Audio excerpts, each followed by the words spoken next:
Bismillahirrahmanirrahim. Assalamualaikum warahmatullahi wabarakatuh. Tajuk kita pada hari ini adalah seni tekad. Seni tekad bab 8 muka surat 90.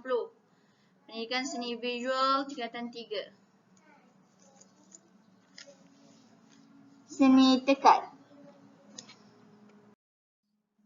Okay, standard pembelajaran.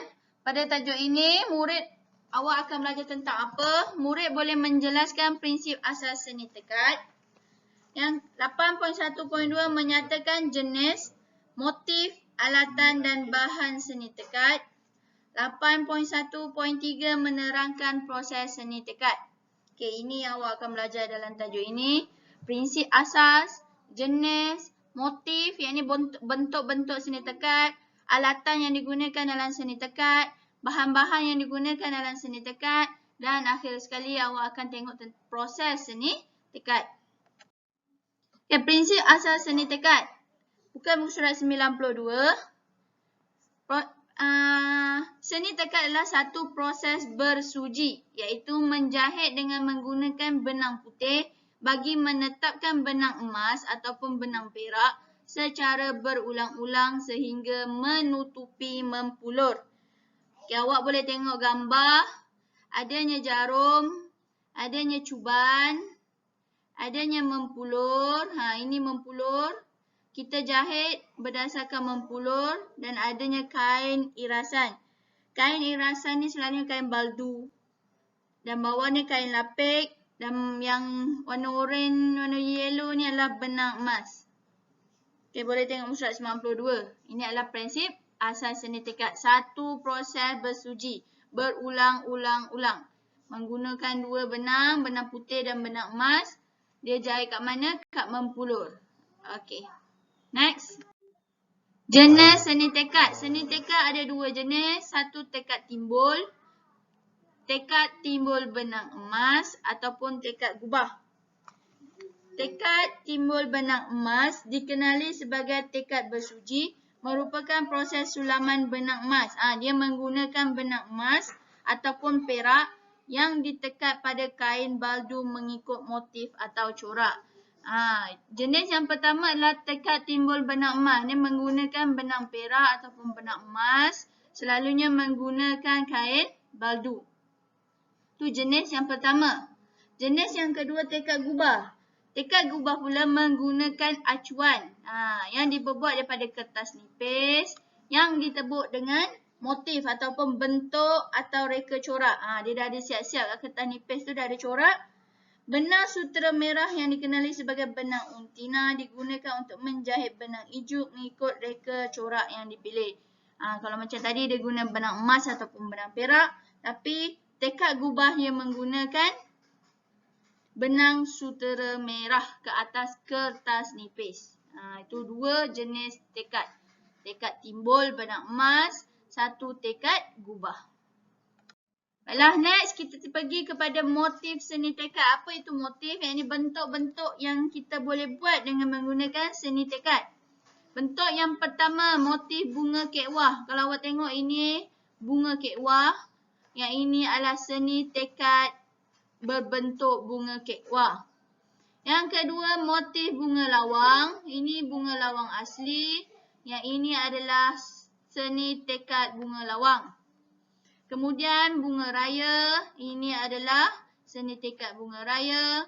Bunga anggerik selalu guna dekat mana ni? Hantaran orang kahwin dulu-dulu. Motif bunga padi.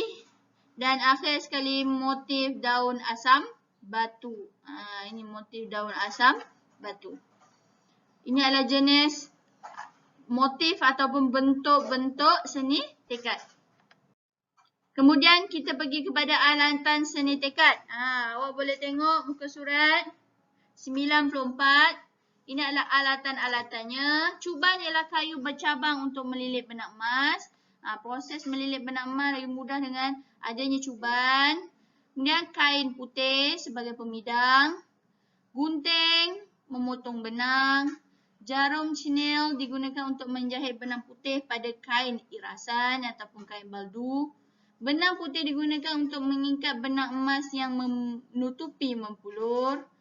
Adanya papan tebur dijadikan pelapik memotong mempulur. Pisau pemotong, ada lilin, ada mempulur. Pemulung ialah isi tekad yang bermotif. Adanya pemidang kayu berkaki dan kain irasan, yang ini kain baldu untuk menjadikan dasar tekad. Kemudian bahan seni tekad. Kalau tadi alatan-alatan dia, yang ni kita bagi bahan. Bahan dia ialah benang emas ataupun perak, menggunakan gam kanji, adanya kain irasan, adanya benang putih, adanya kain putih.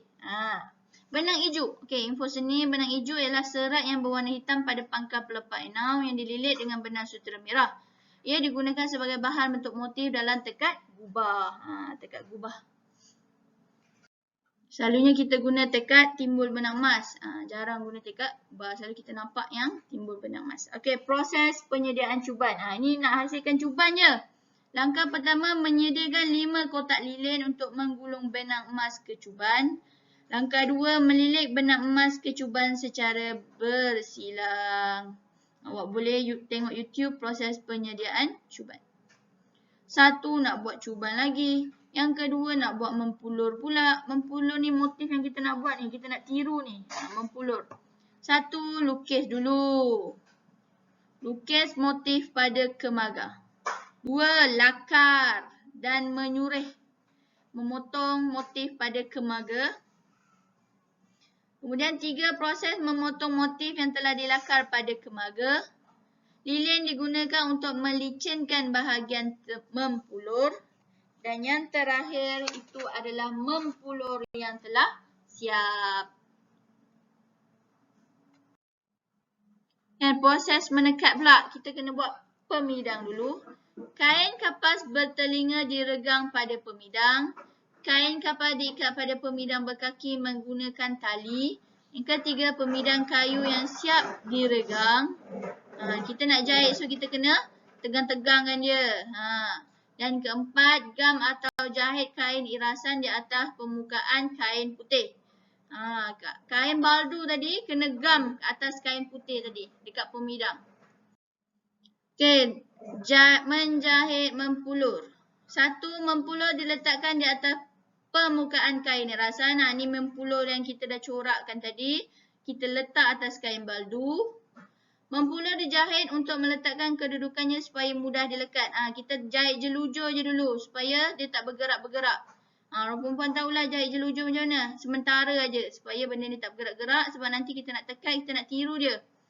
Kemudian 3, barulah proses menjahit diulang sehingga selesai. Proses tekat. Sebab tu dia tekat, dia tiru mempulur.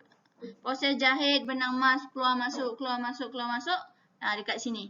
Dan yang keempat, mempulur yang sudah siap dijahit. Okey, proses menekat. Ini barulah masuk proses menekat menggunakan benang emas. 1, benang emas direntaskan di atas mempulur dan dijahit dengan benang putih. Proses menekat diulang sambil memastikan benang emas rata dan kemas. Jahitan benang putih disisipkan ke bawah mempulur bagi memastikan kemasan. Yang keempat, proses menekat diulang sehingga selesai. Diulang. Pastikan benang pemegang mempulur digunting sebelum meneruskan tekatan. Tadi kita ada jahit jelujur kan? Jahitan sementara. Sebelum kita sampai ke jahitan yang sementara tu, kita gunting. Barulah kita teruskan menekat sampai benang tu gunting. Atau jalan menekat. Dan yang keenam, hasil tekatan yang telah siap. Yang awak boleh Google, YouTube, tengok proses membuat seni tekatan. Boleh tengok dengan lebih detail. Ini kita tengok gambar je kan. Allahu a'lam. Hadza faqat minni.